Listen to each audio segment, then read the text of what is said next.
Imperative sentence is one of the most confusing parts of voice change, and most students get confused with that.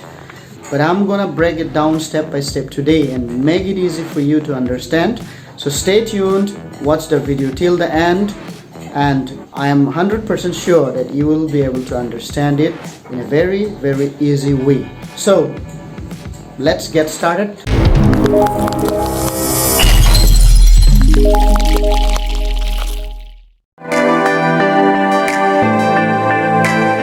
We are going to talk on imperative sentences today.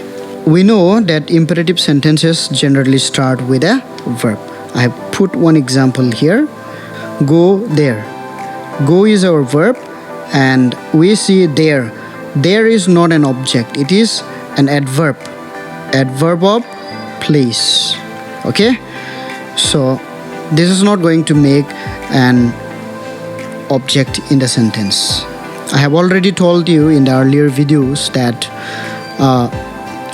your subject and object are always nouns and pronouns. You have to remember this.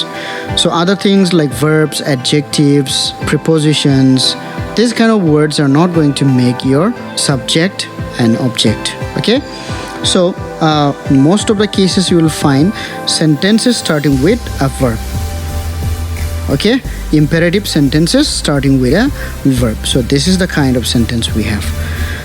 Now another kind is there. You will see, let me write it. Let him do it. This kind of imperative is not direct imperative. It is an indirect imperative. Okay? This sentence, let him do it. Sentence that starts with let in imperative case. Okay? That is indirect imperative, because in this case when I say go there, I am the person speaking directly to the second person. But here in this case, if I say let him do it, I am the person speaking to another person, giving an order to another person. That means if this is I, consider this one is myself, I am speaking to the second person. Okay? I want him to give a message to another person, the third person. Here I am the first person, the listener is the second person, and we have third person to whom this order let him do it is meant. Okay, so this him is this person. The whole sentence when I am speaking is this person, I am speaking it. Okay, and let him do it, I am telling to the second person to give this order to him. Okay, I am giving an order, relaying through this person to this. So that's why this order, this permission or order is an indirect order. Alright? It is an indirect order. So it is indirect imperative. So we have this kind of two kinds of imperative sentences. Okay? So now let us discuss on those various points. We will talk about three formats of imperative sentences. If we talk about let, that we will talk afterward. Okay? First of all, these three formats we will talk about. First one is a sentence that has got a verb and an object. The second type is we only have a verb. There is no subject, no object. And the third thing is the sentence with please. Okay? Format number one, verb plus object. What kind of sentence is the sentence falls under this category? Format number one, verb plus object. Let's see. Do it. Like this. This is our verb and this is our object. Nouns and pronouns are subjects and objects. I have already told you earlier. So here you see, it is a pronoun, and so it is our object. We have a verb and an object. Now, in this kind of format, okay, when we have verb and object in the sentence, then what we need to do? We have to introduce let or should in the sentence. Okay, we have to introduce let or should in the sentence. Now How do you do? Number one, try with let first of all, okay? If we have to use let in the sentence, we have to start with let only. Alright? Now, after let, what we need to do, the regular rule says object becomes subject. So, object will turn to the place of subject here. Okay? Then our verb will turn into past participle form. Alright? But we have to introduce be in this case. Why be? Why not other things? The reason is because imperative sentences are, present in nature but future in sense. Okay, this one you have to understand.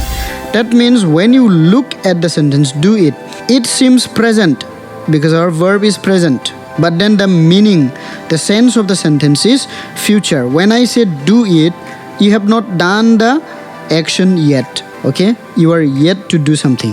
I just forwarded the order do it, but you have not done it, you have not carried out the action yet.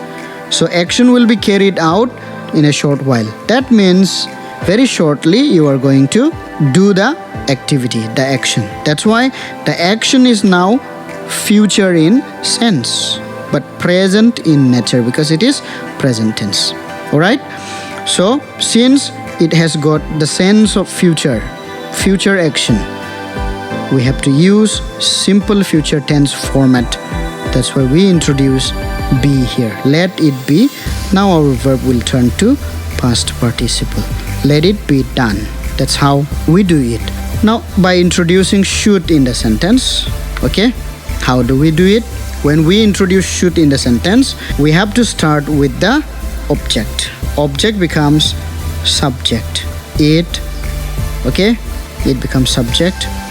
Then we introduce should just after it, and then this same format will remain, be done.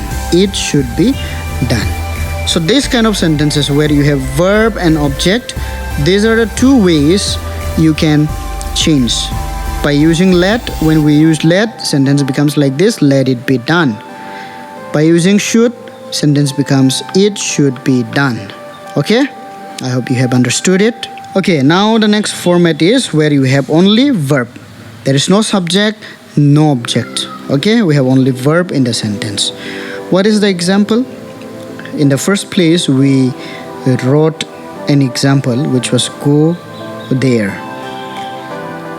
Okay, now I told you this is our verb and this is not our object because there is an adverb of place.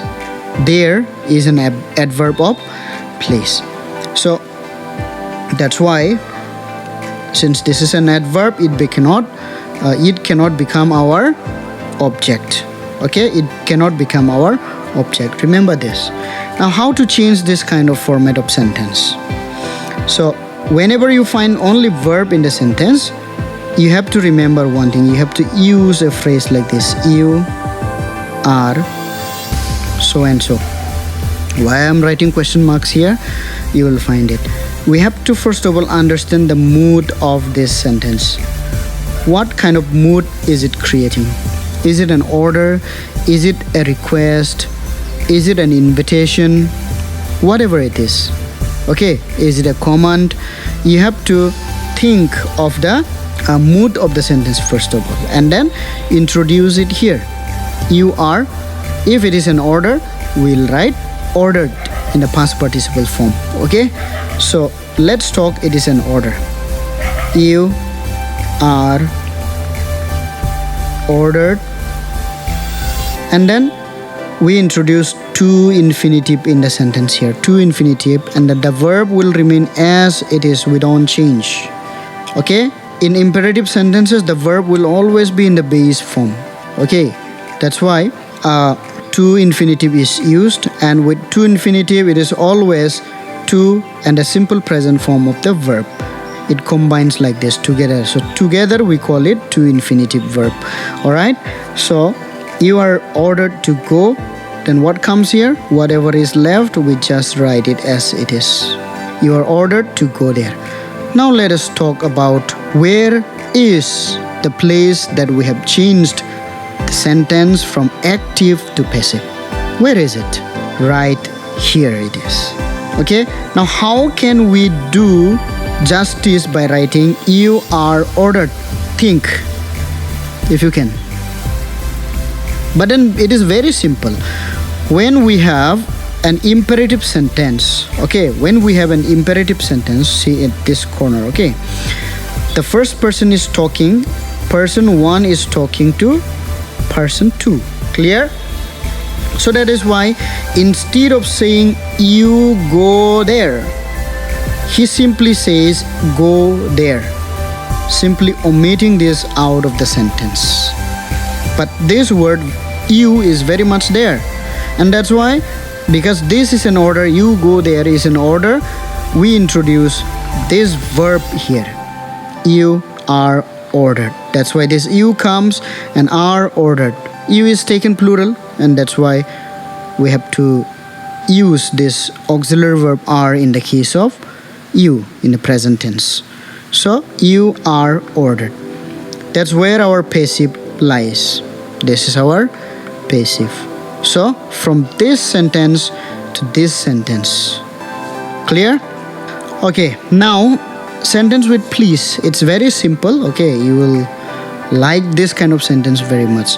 When we see please, it's always going to be request or requested. Okay, it's always going to be requested. So what you need to do, like the previous sentence where we have used you are, here also you are going to introduce this you are, and then this is please. That's why we have to write requested instead of ordered. Okay, you are requested. Then here is our main verb of the sentence.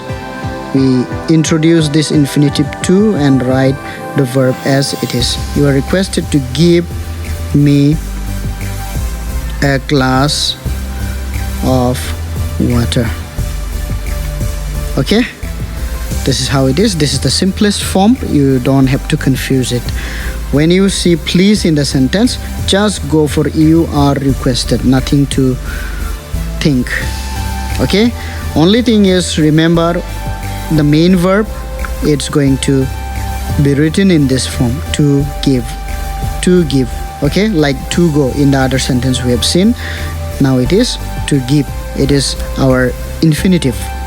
Okay, that's how we do sentences in imperative.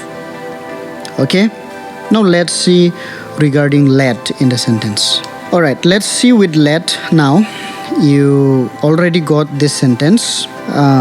Sentence with let. This is the example, let him do it. Now you see what is our subject and object.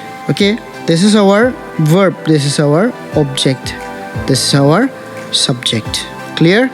Now see it here carefully. Object becomes subject. We already have let in the sentence and we have to start with let only. Then object becomes subject. Let it. And then since this is imperative sentence, we introduce be, and do will be changed to done, past participle form now. Let it be done. Then preposition by is introduced and subject becomes object. This him remains as it is. Okay, let it be done by him. This is how we change in the case of let in the imperative sentences. Okay, I hope you understood it, and with this I am going to close the video. Thank you for watching.